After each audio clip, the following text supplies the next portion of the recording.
Good afternoon and welcome to Remaking the Economy in Indian Country. I'm Steve Dubb and I'm a senior editor here at Nonprofit Quarterly. Today we are excited to be welcoming our guests from Indigenous communities to talk about strategies they are using to strengthen their local economies and empower Indigenous people.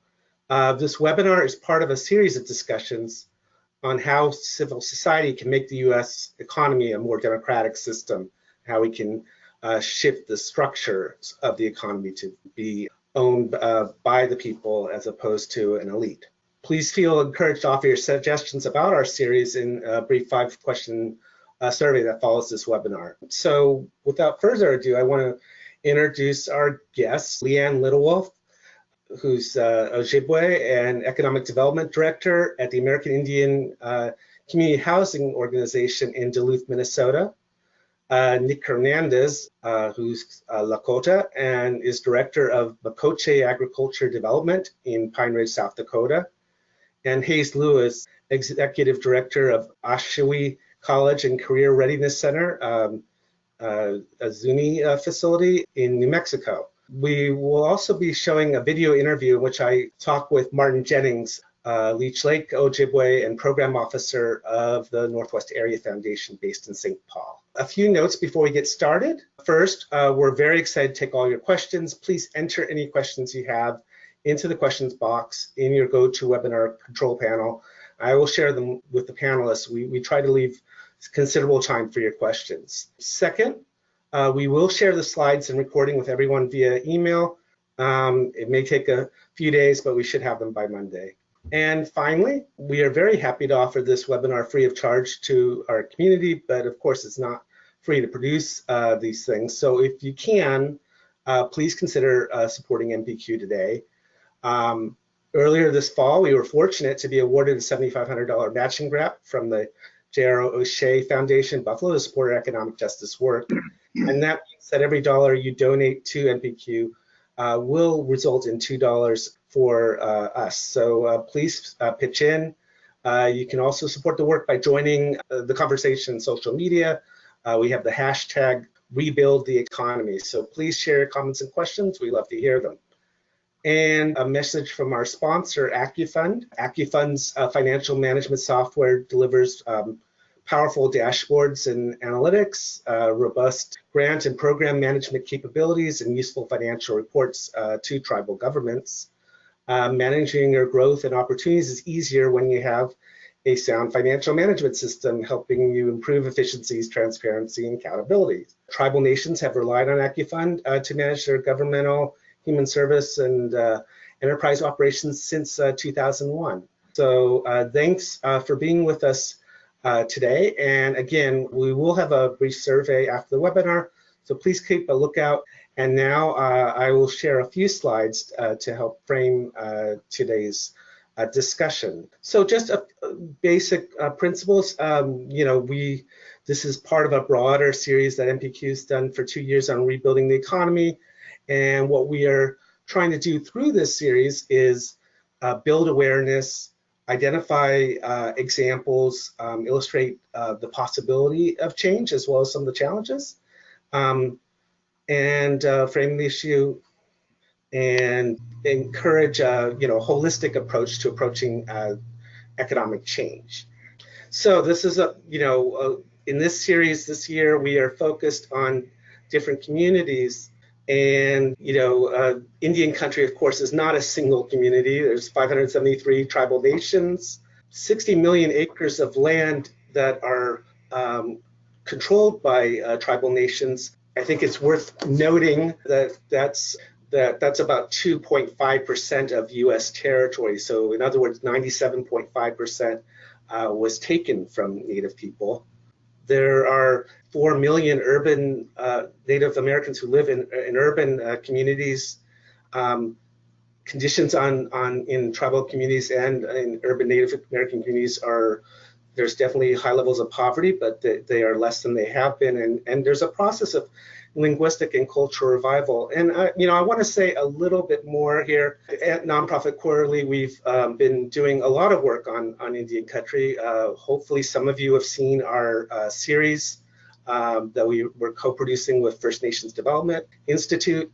We have every Monday look for articles. Also, my colleague Amy Costello is going to be doing a podcast looking at Thunder Valley Community Development Corporation, also on Lakota land where Nick is from. So, there's a whole range of topics and people that we hope to be bringing in this area in the coming, not just this year, but in 2020. So here are the examples that we have today.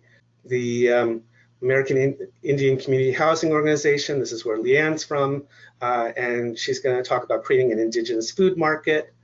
Makoche Agriculture Development, that's where Nick is from, and he's going to talk about creating a food hub and system on Lakota land.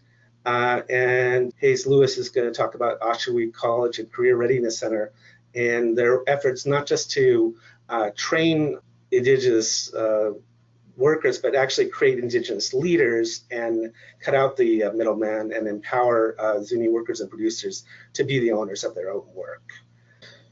And this is part of a series that we're doing. So we'll be our normal webinars are the third Thursday of the month, at 2 p.m. Eastern time. So you can mark your calendar. We also publish a lot of articles in our Economy Remix column series. And we skipped December because holidays and so forth, but we ended up adding a webinar, and I'm really excited to mention this. Our goal in this series isn't just to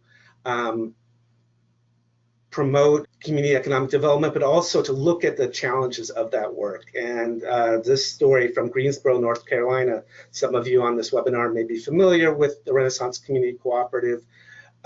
It was a cooperative that was supported by the Fund for Democratic Communities and was one of the first high-profile co-ops to be developed in the last few years in an African-American food desert. And unfortunately, it failed. But some of the architects of that co-op development are going to talk about their experience and also explain what they learned from it.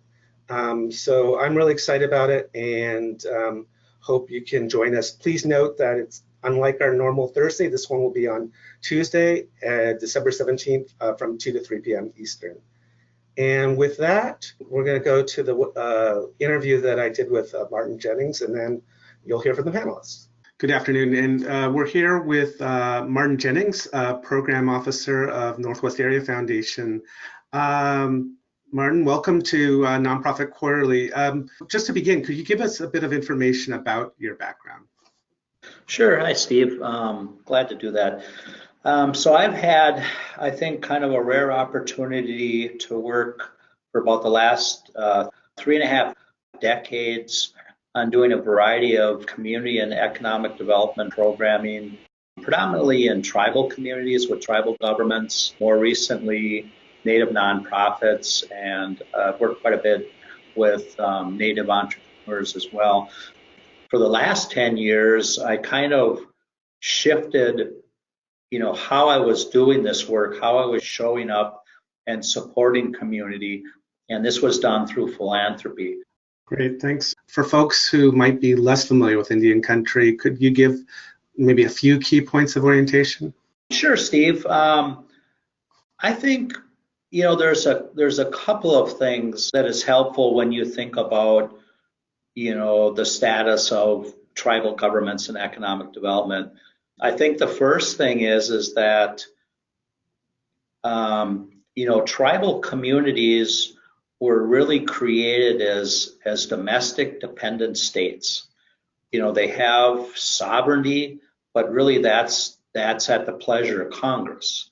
And so it allows them varying degrees of regulatory and jurisdictional oversight.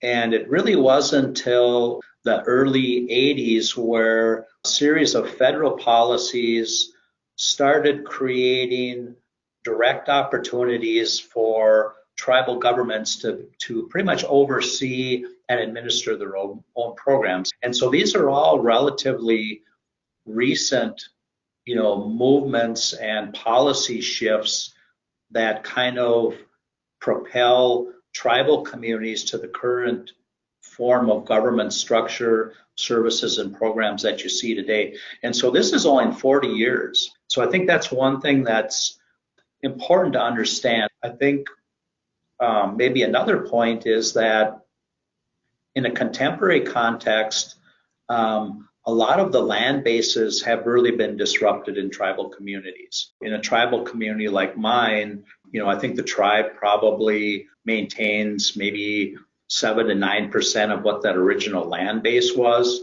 The other thing that I think is something of importance, I just saw a report last week from the American Indian College Fund, who works primarily with youth, and they released a report that cited 50% of the total Native population today is under 24.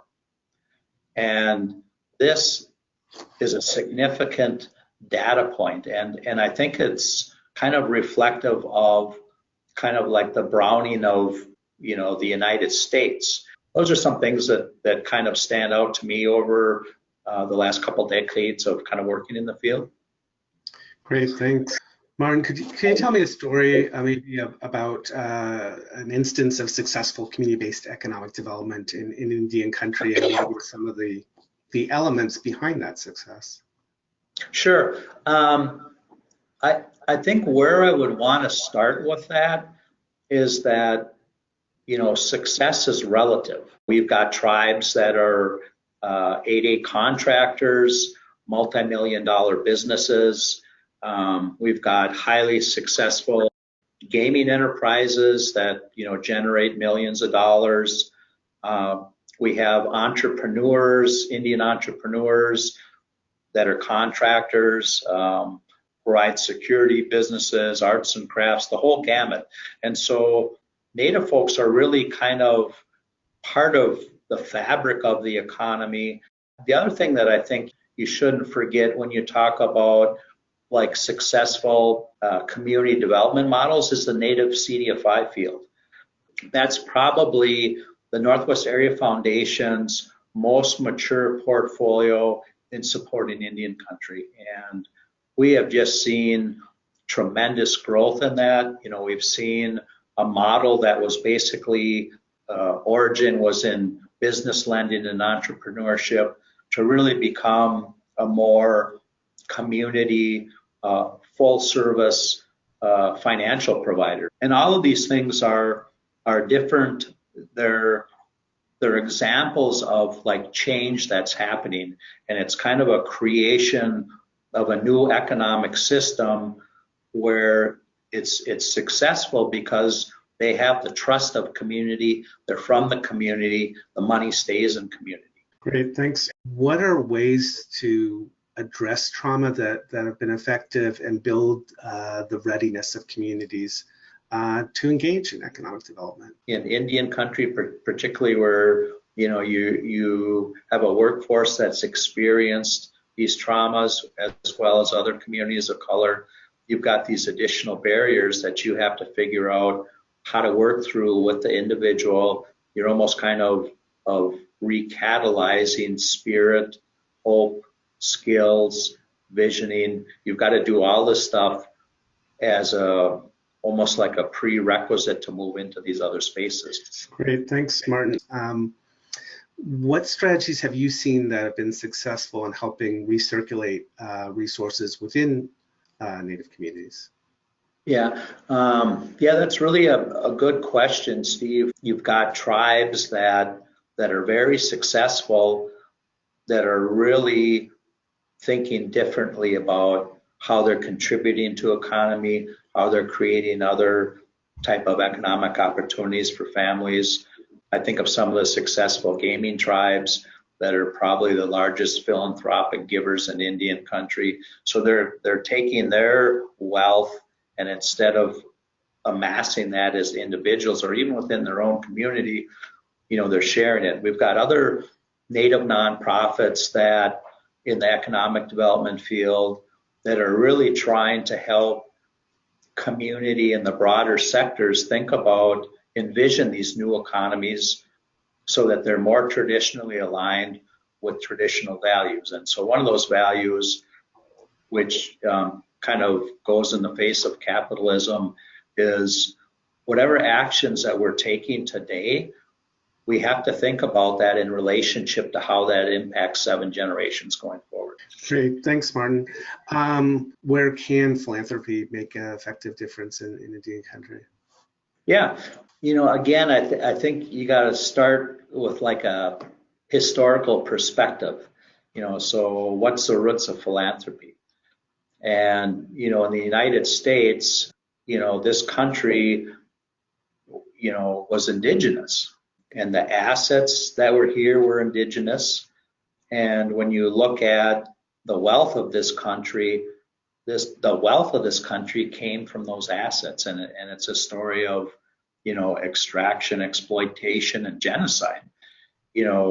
Philanthropy is trying to solve the country's problems with 5% of the resources that's being created by the other 95% that's invested in conventional markets.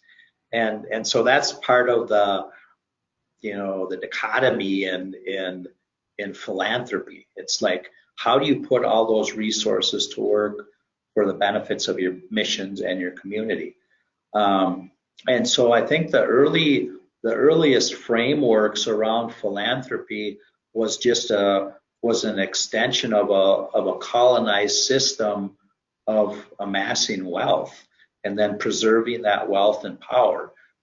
And the other change that I've seen in maybe the last half decade is really a more, I would say, authentic movement towards diversity, equity, and inclusion.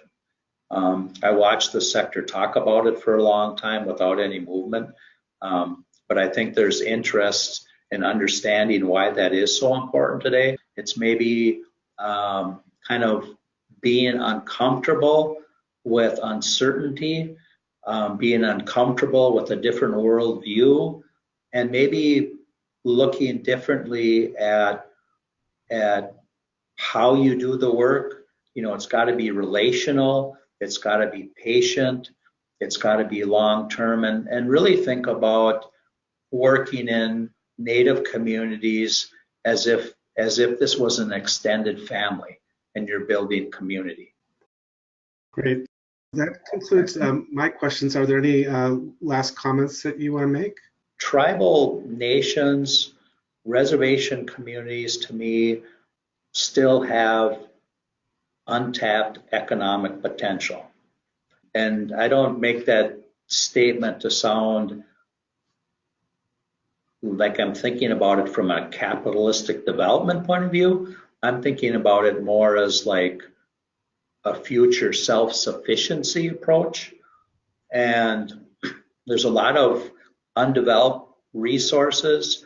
There's a lot of untapped human capacity. But to achieve that, we've got to recast what this economy and what this approach is. The other huge potential that we have, and I mentioned that a little bit earlier, is really to think about what are those indigenous practices and knowledge that really are applicable to the problems that we're facing in this country. How could they be used? I mean, I think there's that opportunity there to learn from indigenous knowledge, kind of recraft, what this economy approach is, or this system, this economic system, so that there is equity and it really supports this holistic vitality as opposed to just an economic principle. Thanks again to Martin Jennings. We will go back to our webinar. Thank you, Steve. Appreciate it. Okay, and now we'll hear from our panelists. And first up is Leanne. Hi, thanks for giving us space so that we could share our story. My name is Leanne Littlewolf, and I work for the American Indian Community Housing Organization in Duluth, Minnesota. And just really excited to be here and share a little bit about the work that we're doing. And we are really serious about this idea of a new Indigenous economy, and really based from strengths, our cultural strengths. So, but Anytime I speak, I always like to do a traditional opening. So I just want to introduce myself in a traditional way. So Leanne Littlewolf, Indigenous Kaz Jaganashimawin, Mainga Nindude, Edash Gaz Agasquaj Nekagne Unjaba. So again, my name is Leanne Littlewolf. I belong to the Wolf clan, and I come from Leech Lake, like Martin. So just wanted to start there. So I work for the American Indian Community Housing Organization. We're a nonprofit in Duluth, Minnesota. This is a picture of our Gamaji Mino Bamadiziman building. That's an art piece. It's the first large-scale public art piece in our city that's created by an Indigenous person. Our city, Duluth, it is an urban area. We have about 86,000 people. We're right on the western tip of Lake Superior, and we're in traditional Anishinaabe country. We're right in the heart. It's a traditional trade center. For our American Indian community, we have tribal members from all different nations that live, many Ojibwe people, but just people from lots of different tribal nations live in Duluth. And one thing that's really striking about our city is that a lot of our Native people, we live in poverty. So in 2013, when we took a look at who was in the federal poverty living at that level or below it, we had 65% of Native people in Duluth living at that level. So we have high amount of poverty. Also within our city, we're a tourist city, so we have 3.5 million visitors. And at the same time, we don't really have a lot of visible Native businesses. So that's part of the issue. Now, our organization is primarily known for, we do housing. We started doing emergency shelter domestic violence, and then we had transitional housing, and then we moved into permanent supportive housing. And once we bought the Gamaji building, we had access to community space, and our artists came to us and asked if they could do an art show. And that was because they were having difficulty getting into other art galleries. As a result, we started to do art shows that featured Indigenous artists. And in 2017, we opened our first social enterprise, which is called Indigenous First. It's an art gallery and gift shop. Within that first year, we brought in over $100,000 in revenue. We didn't have a traditional or formal marketing plan, but it was through some strategic ads and word of mouth and social media. And so we were really surprised by the success of this first endeavor, and it has continued to grow. We started with a core group of 20 artists, and now we have over 80 artists and entrepreneurs featured in the space, and we're continuing to expand. And we have a strategic partnership with a print production company that does high quality prints. And so the art is scanned, and then the artist retains their art, and then they're able to do as many productions of different sizes as necessary. And they've been really creative with the way that they have chosen to put their art on different merchandise. And so as a nonprofit, we offer food. We're really interested in food. We know that it's one of the most basic needs. And so it's been a core strategy within our internal programming to really offer Indigenous food. And we have a rooftop that we use. We grow food up there. And in Duluth, that's pretty unique for our community. This is a picture of the 4th Street Market. It's a corner grocery store that's up in Central Hillside, which is a neighborhood in our city, which is the community members are living with limited resources. This was a typical corner grocery store where there's a deli with like fried JoJo's and fried chicken and tacos and lots of soda pop, cigarettes, scratchies. It closed. And so in the neighborhood, that was a place where everybody walked to every day. It sat vacant for 2 years. We took a look at that space, and we were able to purchase it in July of 2018. And we actually did that with the help of a native CDFI, the White Earth Investment Initiative, so that we could purchase that property. So that is community-owned property now. And we have a vision. We've renamed it to the Neewood Market, which means fourth, going back to the 4th Street and really honoring that history. But our vision for this space is to create an Indigenous foods market that really lifts up our traditional foods. And it really lifts up the work of the traditional food harvesters in a way that we haven't seen done in our region before. So there'll be retail grocery, which will focus on affordable, healthy staples, but also we want to use that retail space much like we have in our Indigenous First gift shop, which is really to show the value of our entrepreneurs. And so just as a way to kind of, as we're working on developing that space, we did a Indigenous Food Expo, which was the first in our community. We had over 2,000 people show up to that expo. And really the highlight was our Indigenous chefs showing what the creative ways that they're working with our food. But the highlight was the vendors with the food producers showing all of these retail products that they have available. And so we're pretty excited to showcase that in that new space. One other way that we've been able to help build out this idea of a new economy is we've used some of our resources to really lift up our Indigenous food producers. So this is a billboard that we purchased that highlighted that food expo, but also showcased it's a Spirit Lake data farms, which they're at the forefront of leading the food movement in our region, and just to really showcase like those entrepreneurs. And the last slide is we've had the opportunity to really feature some food or some entrepreneur experts. And so we had a series, Indigenous Economy, Indigenous Entrepreneurs, where we invited people to come and talk with us in our community about how they have started businesses and how you can make businesses from food systems and how you do that in a really Indigenous way. So we were really fortunate to have Nick Hernandez come and share. And we have youth that have been developing their own products. And so Nick spent one-on-one time with those youth. And so I'm just really excited that Nick is going to be the next presenter. And thank you for listening about ACO today. Butch. Thank you, Leanne. And Nick, you're up. All right. Good afternoon. Hamdak yapi, chante washte nape chuzapelo, oyoki mani machiapi.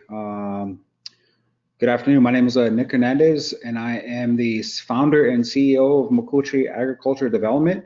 Organization is basically housed and developed on the Pine Ridge Indian Reservation, which is in the southwest part of the state of South Dakota, which is the reservation is home to the Oglala Kotoyate and the Oglala Sioux tribe. Our reservation consists of 2.7 million acres, majority of tribally controlled area with a population size of 25,000 living on the reservation. And Makoche is basically in the heart and the center of the Pine Ridge Indian Reservation as basically a nonprofit identified organization whose mission is to develop Indigenous agriculture and food systems designed to regenerate equitable, healthy communities, economies, and our environment. The vision of Makoche is to just create basically healthy, growing homelands. The title from Makoche in the Lakota language means homelands in the Lakota language. And so the problem today we're discussing is revolved around economy, that we as Indigenous nations or communities that are basically, disconnected from not only their land base but their overall once thriving economies and communities. And so the problem we have here on the Pine Ridge Indian Reservation is that of systemic disconnection that raises problems to the lack of access and opportunity on reservations. I mean, reservations are those systems that basically have basically stripped ourselves, have been designed to disconnect ourselves from our culture, from our communities, from our lands that were once thriving. And so today, the problems that we face here on the reservation is that when we talk about economy, I'm coming from the perspective of kind of food and food systems. And so 95 to 99% of our food is shipped onto the reservation. So probably less than 1/2 of 1% of food is actually developed here. and that's due to no markets and no access to markets that are being developed. A lot of our tribal members have to travel over 75 miles to basically get nutritiously dense food or food that serves a purpose for healthier eating. We are 2 times more likely to get diabetes or other food-related diseases. Today, the statistics are basically stacked up against us that, and all of these plights and these statistics that have been developed and aggregated, and we have a lot of statistics that are against us. And so another problem that we have is no thriving economy. As you saw in that presentation by Mr. Jennings, we have on a lot of reservations, there's no thriving economy, but that's also due to the lack of facilities and infrastructures that are not on reservations, and also due to the untapped potential that we have. I mean, we're like the 6th largest land-based reservation in Indian country, but we don't have the facilities, the actual resources and systems that we need to tap into those untapped systems. And another thing is that we are disconnected from our food systems, and that is systematically and historically, identified and based. And so the solutions that Mokoche agriculture that we are developing is to develop access and opportunity. And this is ways and motions of developing our local tribal land. On most reservations, you have identified sectors of development that have been identified for many generations. So you don't have any actual plans that actually ever move to development. And so the focus of Mokoche is to develop local tribal lands. In many areas of reservations, you have identified areas of lands that come from fee lands, that are taxed and stuff, but also you have a large land base of tribal lands. So the focus is to develop infrastructure, the systems for processing, the systems for economy on tribal lands, to build community facilities. Here we have a lot of schools, but we don't have a lot of community facilities that can actually create an access point for community members if they want to become entrepreneurs or be able to create products. We don't have those facilities that create those pathways for that. Another point is to develop new infrastructure. I think our latest infrastructure that was developed here on the Pine Ridge Reservation is the movement that's been created with Thunder Valley CDC, and that's been the latest infrastructure in one area community of the Pine Ridge Reservation of within the last 25 years. And so we need to look at updating infrastructure and putting in new infrastructure to be able to create these systems for access. Training centers, education centers need to be developed, and also the focus of policy. What does it look like to create a food system, and what policies do we need to adopt, develop, and integrate to create that access and opportunity? Another bullet is produce a local regenerative system. Regenerative agriculture is kind of one of those titles in the limelight right now because of its potential for regenerating soil, water, and overall creating biodiversity and diversity within our food systems. And so when we look at that title and that definition of understanding, it's basically derived from the indigenous ecology and indigenous understanding of connection to land. And so we want to be able to rebuild that understanding and reconnect back to indigenous ecological understanding by integrating regenerative ag with focus in poultry. I have training in poultry development with my partner Rehi Mariquin and the Regenerative Agriculture Alliance. And there's a lot of systems-based understanding with that, and to be able to integrate a system that's low maintenance, manageable, but that has a high economic output is the focus of Mokoche agriculture. Integrating agroforestry, reconnecting back to planting trees, developing soil biodiversity, getting into seasonal crop production, farmer rancher stakeholders. So being able to connect not only with our farmer ranchers, but being able to look at what we can develop here on our land base, but also being able to partner with our actual local growers so that we can tap into those systems that are here.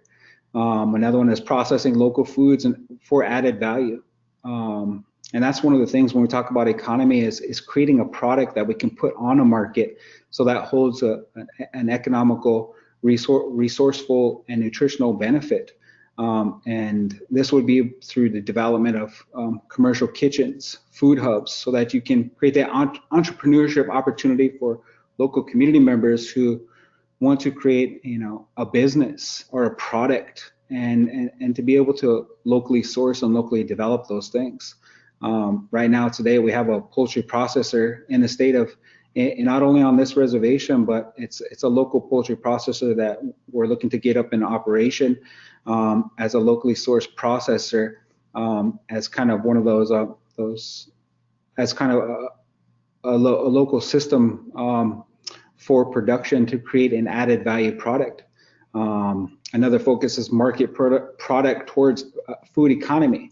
And these all add up into a food system design, creating diverse added value products from chicken to eggs to breads to salsas, whatever we can create with the locally sourced foods to create a diverse value added supply chain towards building a local food economy that in turn will build on regenerating economy and build the other systems that are needed for the multiplier effect. So those are other stores, grocery stores, markets, things that buy and trade food in schools, hospitals, whatever we can think of. And the next is creating that co-op so that we can connect with our stakeholders and develop those systems. Next slide, please. And overall, the focus of food systems is those elements. When we talk about food systems, it's everything that we touch, we taste, we see, that we can access. And within the whole food system design is being able to integrate everything from hands in the soil to creating that food to creating that product for the end result of becoming food sovereign. And especially for the Pine Ridge Reservation, it's about it's about creating a self-determined food system that is designed to develop an indigenous economic sovereignty, something that wasn't laid out before us, and something that we were trying to change as the next generation, for the next 7 generations, is being able to create those systems. So the overall goal is reconnecting the Oglala Lakota people or indigenous communities, those we want to partner or those that actually want to change their communities, and focus on food systems or systems development in general. So reconnecting the Oglala Lakota people to a healthy, local, and regenerative food system. That's the focus of Makoche Agricultural Development. And I thank you. All right, thanks, Nick. And next up is Hayes Lewis. Hayes, you ready? Good afternoon. My name is Hayes Lewis. I'm the Executive Director of Ashby College and Career Readiness Center here in Zuni Pueblo. It's a pleasure to be here with you today, and I really appreciate the comments that were made before me, because those fit right into a lot of the issues and challenges that we have today on the reservation. But the Ashby College and Career Readiness Center was created a few years ago out of a necessity to start getting control over the imposed systems of education that are pre-K through 20 here on the reservation. And we've been very fortunate to be able to have strong tribal council support in this effort. One of the things that we're looking at is not to create a tribal college system that on the reservation that is so reflective of the westernized approaches, but to really connect back to the community in a number of ways, whether it's for academic programs, vocational, technical, or entrepreneur and business development. And one of the challenges that we have, and we've seen here in Zuni, is really the captured economy that we have. We have a lot of craftspeople that are just exceptionally talented, jewelers, beaders, basket makers, potters, and there is really no natural outlet for them because that hasn't been very well explored by tribal entities over the years. And so what you have, and I'd like to just go to the next slide, please, is really a captive economy where outside itinerant buyers come into our reservation and buy things from jewelers and pottery makers and other crafts makers. And so they are the middlemen. They really control the economy here because a lot of our people do not have the technical skills or the equipment or the financial means to really start exploring web-based systems or internet kinds of systems so that they can bypass the middleman. So in the photo you see is a non-Indian itinerant buyer coming in. There's a long line of people that are going up to him and trying to sell their jewelry. And many times the buyer will buy them, but many times they won't. And so the people have to make a choice. And the sales are basically set. And so it's a take it or leave it situation. And the itinerant buyer can then turn around and mark it up anywhere from 3 to 4 to 500% on the product that he buys or she buys. And the actual producer of the product, the Zuni craftsperson, is left with a pittance of what the actual cost is after they resell it. So I'd like the next slide, please.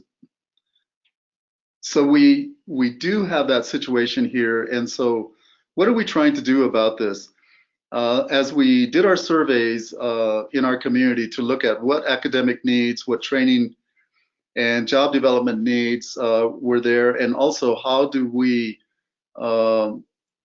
really start attacking some of those issues that are economically driven here on the reservation. We saw that abundance of gifted craftspeople. Unfortunately, they didn't have the skills or the technical knowledge to bypass the middleman. And so what we've done here at Oshawa College and Career Readiness Center is really hosted a series of workshops and trainings and made some partnerships that have been very valuable. The New Mexico Cooperative Catalyst is our primary resource, and also a couple of the projects within town or in the village, which is the Zuni Main Street, and then connecting with the artisans. And so all of us had been for several years trying to do individual economic development with the individual craftsmen, but that wasn't working very well until we started looking at the value and the structure of cooperatives and how they can be very indigenous in nature. And they are indigenous in nature because of the relational aspects of cooperatives and how people work together and ability to trust each other, build trust, build relationships. And that falls right into our naturally occurring social systems. All of us belong to clans. All of us, or most of us, belong to different societies within our tribal community for religious or spiritual purposes. And there's a lot of organizing that goes on. Nothing's written down, but people know their responsibilities, know their roles, know when our ceremonial calendar moves on. And right now, we're right in the middle of a ceremonial calendar. Our main winter ceremony, the beginning and the end of our cycle, will happen next week. And it happens to fall on Thanksgiving Day. So we're going to have our shalako there during that time. And so you have built-in ways of organizing and socializing and relational aspects that really strengthen the possibilities of a cooperative. And so as we provided the training with our partners and with our artisans, they really became empowered to do things together, do things collaboratively. And so they started working and have now created a cooperative. And some of our other partners are Dene relatives across the border in Arizona.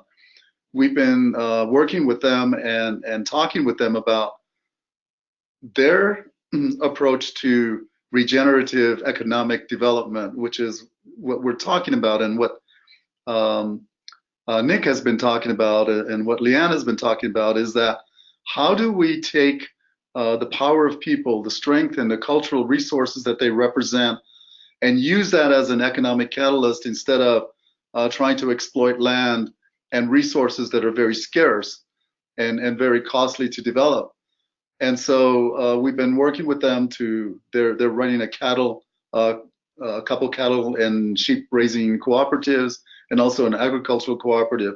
So how do we connect and make those relationships with others is really important. The social impacts of a high poverty area like the reservations are really a lot of stress and trauma that are unresolved and based on conditions within the community. I think the best way that we've seen to overcome stress, trauma, poverty, and high rates of unemployment are really to provide work or give work to people using their own strengths and using their own values and using their own giftedness to create, and then also to provide them with the skills and the tools necessary so that they can develop their own little enterprises and thus have some measure of control over the economics of themselves and their families. And those are the things that are going to lead to higher levels of social capital, more confidence, more empowerment, and start pulling people out of poverty. I don't think in many situations that exist, people weren't sure they were in poverty until somebody came out with statistics like the census and others and said, oh, you're 200% below poverty level. We still have food and things like that. We just don't have that much money. And so I think in empowering people, providing these services free of charge and strengthening them and showing them that there's a better way to organize, there's a way to overcome the middleman, and there's a way to capture their part of the economy here on the reservation. Without these kinds of impediments and challenges, then they start basically decolonizing themselves and working toward a brighter opportunity for themselves and their families. Next slide.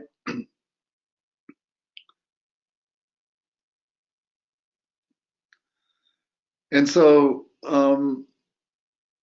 we have provided a lot of opportunity for people, and one of the things that we're looking at, we just moved into modular buildings to our campus. One of them is going to be Creative Arts and Entrepreneurship program, which we will continue the training and we'll be able to provide the skills and the opportunities for craftspeople to make a better income on the gifts that they have. Also, the other one is culinary arts. Oshawa College is an instructional site of Navajo Technical University. We're on the path of becoming our own tribal college, but in the meantime, our mentor institution has been very generous and very giving in terms of training, opportunities, and support. And so we really appreciate Dr. Guy and all of our professional colleagues over at Navajo Technical University for recognizing the opportunity that exists here, because we're not just serving Zuni people, we're serving our surrounding community of Navajo Nation as well. So the new economy is really going to be based on people here in Zuni, based on developing their strengths, developing the possibilities that exist, and also creating the confidence that they are able to make a living, bypass the middleman, create cooperatives and so forth, whether it's in the culinary arts area, in the crafts economy, or other areas. And so I think that's really taken off, and the next slide will show the storefront of arts ART stands for Ancestral Rich Treasures of Zuni, and it's the artisan cooperative that was developed through the efforts of not only our staff here and the Zuni Main Street, but also primarily the partner we have is New Mexico Cooperative Catalyst. They were able to purchase a storefront and create a wholesale retail business there. It's entirely owned, managed, and supported by artisans and our community. So those are things that we're looking at, and we'll continue to support them to change the economy, basically one artisan at a time or one individual at a time, so that pretty soon the skill will spread, the news will spread, and we're already seeing a major change in how business is being handled, especially with the artisans. I just wanted to let you know that I was telling Steve and others that when I went to take the picture of the itinerant buyer, he started yelling at me because he didn't want his picture taken. I don't know, besides being there and taking advantage of people, I don't think maybe he felt guilty or something, but it was pretty interesting. So we're teaching through Oshawa College and Career Readiness Center new skills and opportunities, creating relational connections, using our core values, our tribal core values to really focus on that, and then building on those relational connections that already are naturally occurring. And the final line is basically the current situation that exists today will not define our future possibilities and our future opportunities. So I want to thank you for taking part in this webinar today, and for all of the sponsors and my Indigenous partners that we're presenting today. Elakwa. Thanks, Hayes, and we'll wait for everyone else to rejoin us, and then we'll get started with some questions. And then, please, everyone who's on this webinar, please keep bringing in your questions. We'll get to those pretty shortly. This actually is a question that did come from the audience, which was, how do you actually address trauma in doing economic development? Obviously, there's a huge reservoir of trauma that's you guys are all dealing with. So, any strategies or ideas that you can share? One of our strategies is that, and our mission is to strengthen resiliency. And resiliency is around your connections to other people and its connections to culture. And so when we create community cohesion, we are addressing trauma. So in all of our spaces, we use arts, we use our cultural practices, our ceremonies, our feasts, and we bring people together. So anytime we do an opening, we have our feast and we have our ceremony. So for us, it's just integrated into everything that we do, especially as we're doing our social enterprises. We did an open house, our community came out together. When we're looking at designing that new Newood Market, we're taking a look at gathering space and how do we design that to be family friendly and community friendly. So we are always thinking about trauma and how to respond to trauma. Thanks. I think in terms of what's happening here in Zuni is I really agree with that. The relational aspect of dealing with trauma, but is also to create safe environments for people to come into, to welcome all people who come in, and not add more stress to their lives by telling them what they don't know or what they should be doing.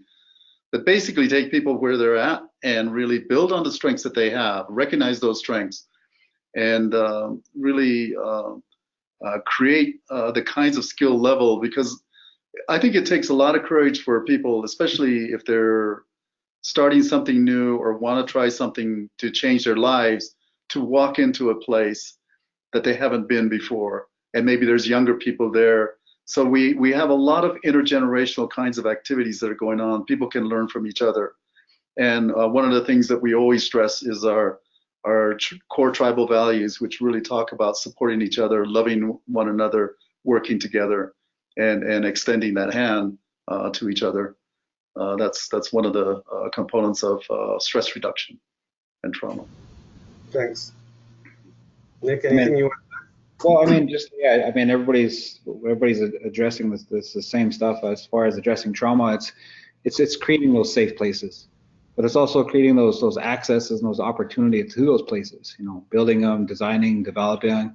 You know, and getting that community engagement into those systems. If it's from like, you know, gardens all the way up to some form of you know, husbandry, you know, and it's just creating those programs and those systems that address and identify, you know, trauma and what are some ways to, you know, to be able to I guess work through those and heal from those. So access and opportunity. Great, thanks. Leanne, I think I'll ask this question to you, but you know, how do you build density and, you know, an economic ecosystem? You know, it occurs to me there's sort of a tension here. So between, you know, helping individual indigenous people be successful economically and changing the system so everyone can be successful. Yeah, so we're a nonprofit, so, you know, and I've been in nonprofits my whole career, and so I know that the big thing with a lot of times with funders is that you want to have an outstanding program that does the specialty, and they fund the one program. But when I take a look at the new kind of economy that we need to build, and especially when there's such a huge movement in indigenous food sovereignty and on our focus on our food system, we need to have many, many people doing this, so we have to have a density. And I think that also applies across to other kinds of economic activity, that we have to have. Right now, we need a density. So I think part of it is shifting the concepts that we're working with and just starting to tell that story about why we need that. Now you take a look at all the statistics and I mean, we just are represented so high in all these disparities, but we have the solution, which is like if we lean into these activities that make sense to us as a people, and we build it out and we offer resources and opportunities. And I also think like the partnerships that come with that, you start to build that ecosystem. And it is just inherent, I think, in Indian country to share resources and to try to help and work cooperatively. It's just a strong value. Great, thanks. I think I'll ask this question to both Hayes and Nick. So you're both on sovereign native land, and you have to deal with tribal governance councils, which sometimes are helpful and sometimes not. So, you know, what can a tribal council do to help build indigenous economies, and what have been the obstacles? I mean, Martin talked a little bit about, you know, that's only been 40 years that you've had, that there's been even this you know, self-government to at least a degree, but yeah, talk about what are some strategies and challenges. Here in Zuni, I really appreciated what Nick talked about in terms of creating those enabling structures, policies, protocols, and so forth to really focus on indigenous-based economic development. That's one of the things our tribal council really needs to do and to understand is that not to just take things the way they are as they are imposed, but to work to actively change those systems that we're laboring under to make them more accountable and make them more viable to our people. And also to be more proactive in promoting people instead of just, you know, sometimes sitting in the tribal council office or room and just forgetting that there's a world out there that needs some assistance. And that's why they were elected or appointed, is that they have to make a difference. And so we're hoping that eventually it's not everybody, but we'll get to a point where collectively tribal councils really care for the people and work to advocate for them. Great, thanks. Nick, you want to jump in?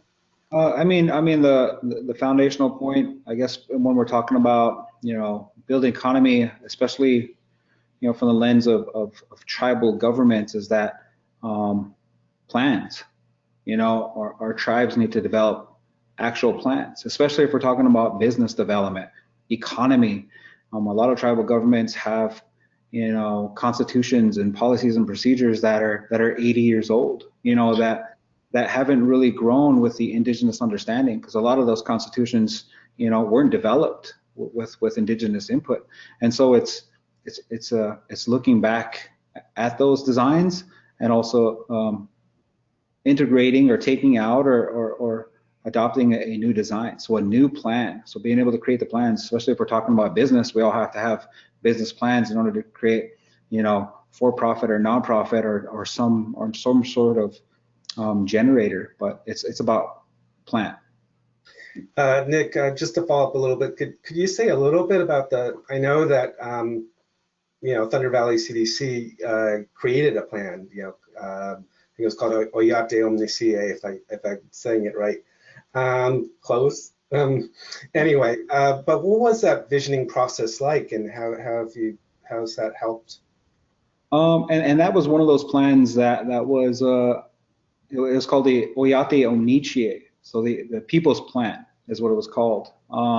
And that was done by Thunder Valley back in 2012, and that was a plan that was taken across all tribal communities in 2012 and aggregated, the ideas, the intentions, and basically brought them together to create 12 initiatives of focus on healthcare, on food, on road access, everything that's needed for community development. And so that's one of those foundational plans that are utilized, but not fully, by tribal government. And that was a regional plan. So that was an actual reservation plan that today is utilized by as kind of one of those growth focused maps to be able to pull from the actual ideas from the community members on what they want within their communities. Great, thanks. So I'm moving to audience questions, and there are quite a few. A couple have to do with, what people who are not Indigenous, how can they support Indigenous communities? And then there was one specific question of, what are some, web-based resources just for identifying Native-owned businesses. So I'm thinking in Minnesota, there's the Minnesota Indigenous Business Alliance. But are there specific places that people can go to find out how they can support Native-owned businesses? I guess as far as supporting, it's a lot of organizations are doing a lot of that development, especially for identifying and developing Native-owned businesses. When we talk about tribal governments, they're more of like the legislative side of it.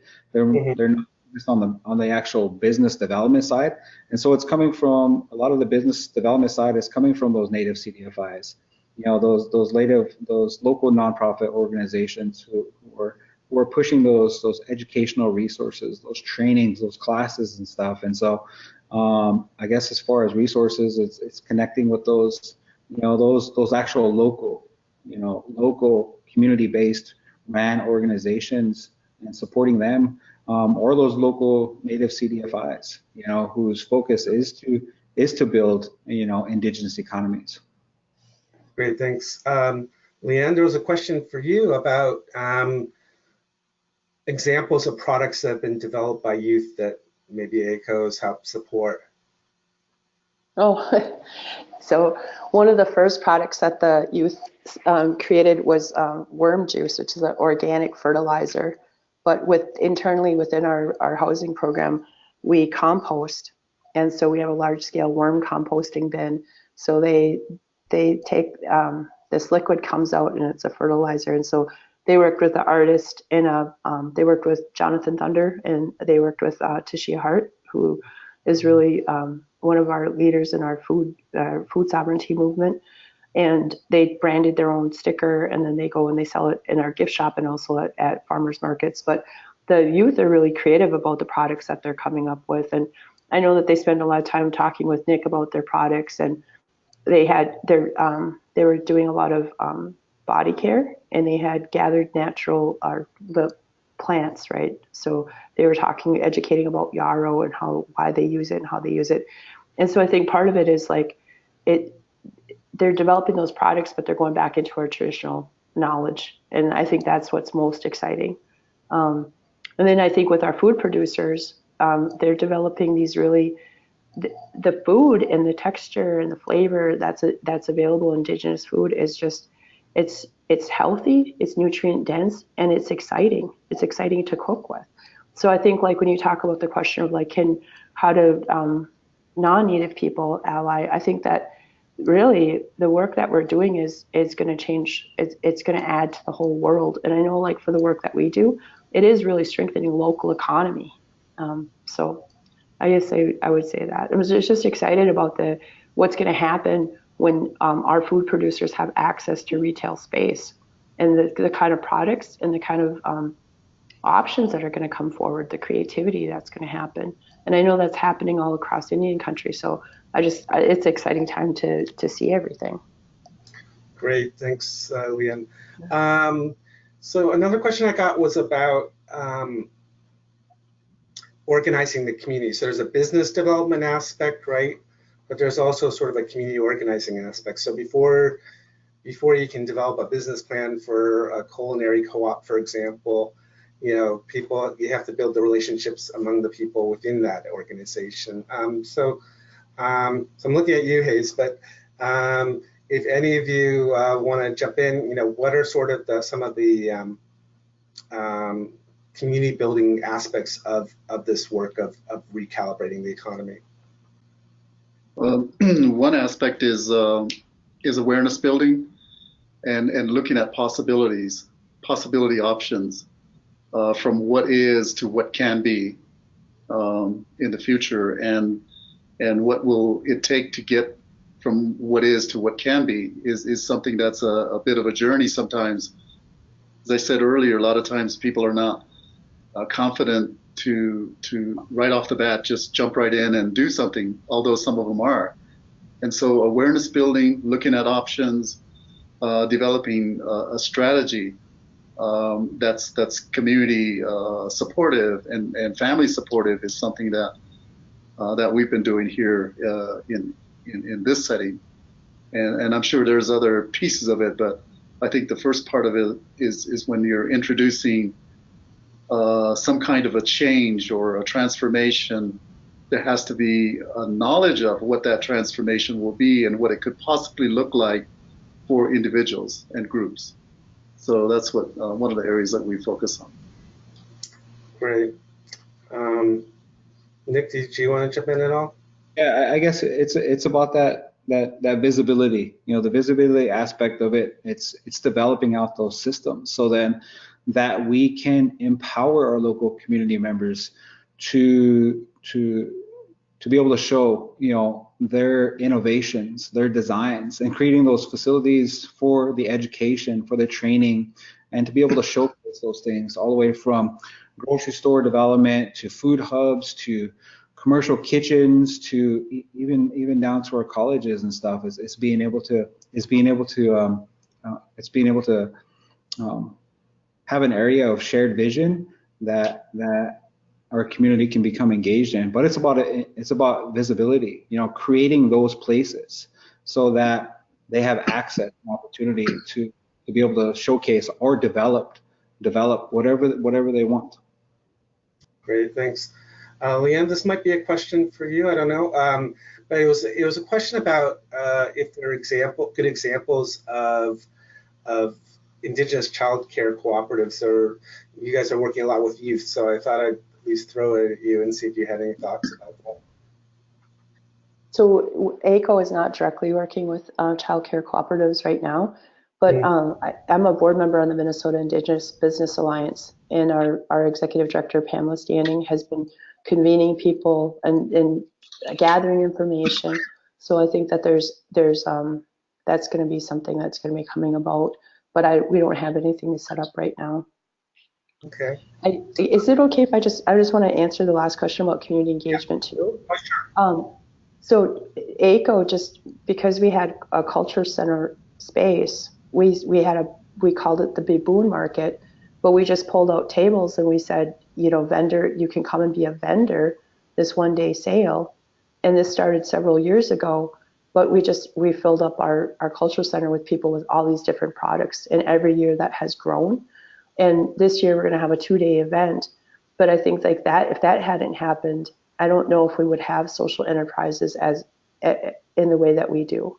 So I think it's like starting small and just like the community just comes out, and the community actually has built out so many of the ideas that are thriving for us right now. So I think you can't really be successful without that community engagement. Great, thanks. Yeah. I guess another question that came up was about financial literacy. Hayes, I'm going to look at you on this one a little bit, but anybody can jump in. But how much is financial literacy part of developing the businesses that you guys are developing, like the Arts Co-op? I think it's an important piece because for several reasons. A lot of times when people are involved in subsistence living or just making crafts to get food on the table, they have to make sacrifices of different kinds to, and especially if there's an itinerant buyer and you think that you're going to sell your product for so much, and you get cut back on that sale, you're going to have to make some sacrifice of what's most important to buy. And so in recalibrating all of that, people really need to understand that there's other resources available, that they maybe have to start thinking about saving, budgeting, and things like that to some degree. And a lot of times people are not thinking about that when you're basically living to make the next meal or buy some clothes or whatever. And so that's an important part of it. The other one that goes along with it is really, and it's linked to that, is really how do you go about pricing, getting a fair price for the product that you're making, whether it's you're counting the labor, the materials, or the added value, the value added component of a sale. Because it's handmade, it's Indian made, it's made in a pueblo that's well known and renowned internationally for the kinds of crafts, jewelry that they make, and so forth. And so there's several pieces of that, but certainly financial literacy is a key component that's recalibrated to the kind of situation we have here in Zuni. Great, thanks. And this is another question that's sort of related to the one I asked about community organizing, but I thought it was distinct enough that it merited a response. And it's really about the question of building community buy-in, because one can imagine whether it's an indigenous food market or a food system on Lakota land or the culinary what has been sort of the resistance that you've found, and how have you dealt with this in your work? What's been the community buy-in? Both what's been our resistance also? Yeah, exactly. The plan for here on the reservation has been that Oyata Amicha has kind of been the community buy-in on what they want to see, what they want access to. I guess the resistance overall is within those policies and procedures that come from from the government, especially when we're talking about economic development on tribal lands. You're dealing with those policies and procedures that are decades old or that don't exist, especially if we're talking about building things, talking about codes, talking about food codes, policies, those are all things that have to be built. So I guess it's majority not around not having the community support. It's more about the systems that needed to be built that are basically holding us back from advancing, you know, a more locally thriving economy. And so that's what I identify for more here on the Pine Ridge Reservation is that the lack of not only the lack of resources, but the lack of those systems and those policies that need to be updated or developed. Great, thanks. Hayes or Leanne, do you want to jump? Leanne, looks like you want to jump in. I agree with Nick. It's a lot of it is around like the infrastructure. Sometimes like we have these ideas and they haven't been in place. People can't see it, and so that it's harder for them to support it because they're having trouble envisioning it. So you have to really tell stories, and you really have to start small and say like and make parallels. So like I can talk about our Indigenous First Shop and say, look we started with 20 artists, and as soon as people saw the beauty of that space, we had people who would never consider themselves entrepreneurs come in and say, I have created this. Would you feature this in the space? That's how we've grown from 20 to over 80 different Indigenous artists and entrepreneurs. So I think that's where I don't know if that's the resistance, but it's one of the challenges for sure. Great, thanks.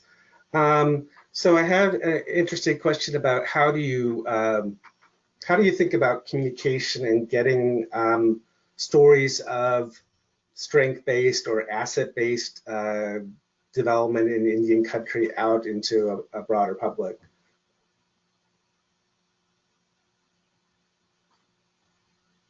Some of the things that we do here is really rely on a lot of our partners, our Indigenous partners in the regional area, to showcase their work, but also to showcase the work that's happening in the community, to create that awareness, to really spread the word, and to create opportunities for others to see what their neighbors and their relatives are doing, that it's not so scary, that they can also take a risk that's planned and not just a kind of a spur of the moment, that there'll also be resources there to help and to support.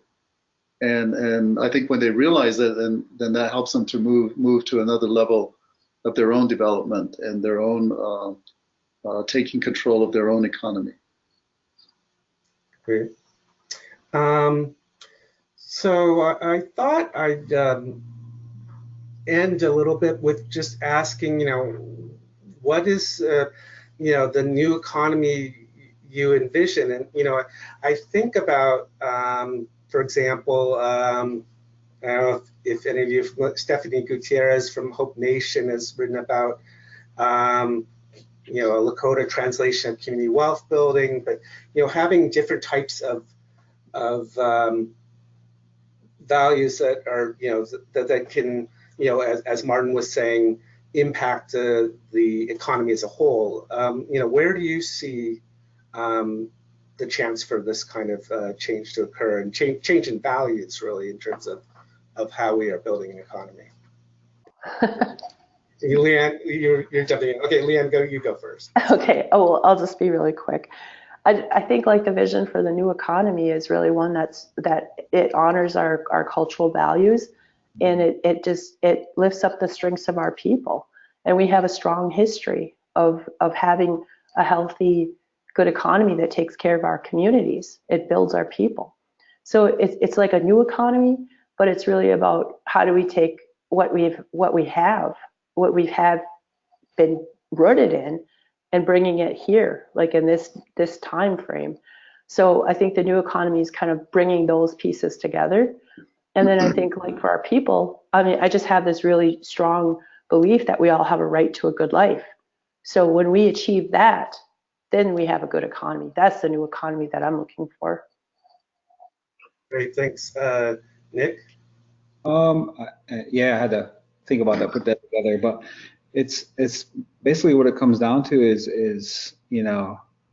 reinvesting into ourselves, into our own indigenous economies, because when we really think about it, when we really talk about it, I mean, yeah, we had thriving economies. We had, thriving, healthy economies because we were connected to our ecosystems, to our cultural practices, and it's about reigniting those even more, through food, through language, through spiritual, through teachings, and those are all relevant, especially if we're talking about, the health and wealth of our communities.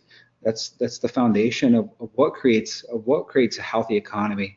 And it's also about reigniting those systems, those systems of thought, those systems of connectivity, and we do that, I guess, already in relationships to other indigenous nations, in sharing food, in sharing thought, in sharing ideas, and being more transformative, and adopting, those ideas, because a lot of the ideas that we do integrate into our communities, come from the regenerative ideas that once exist. We're just dusting off an old thought and an old practice, when we talk about regenerative understanding.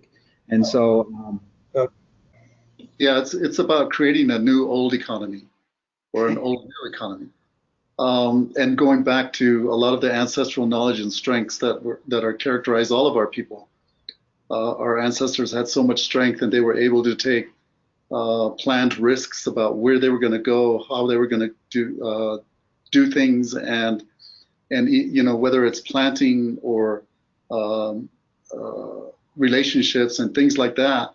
We really have to honor what we do know, and a lot of these this knowledge and about the new old economy is not forgotten. It's just basically asleep and dormant, that we have to, as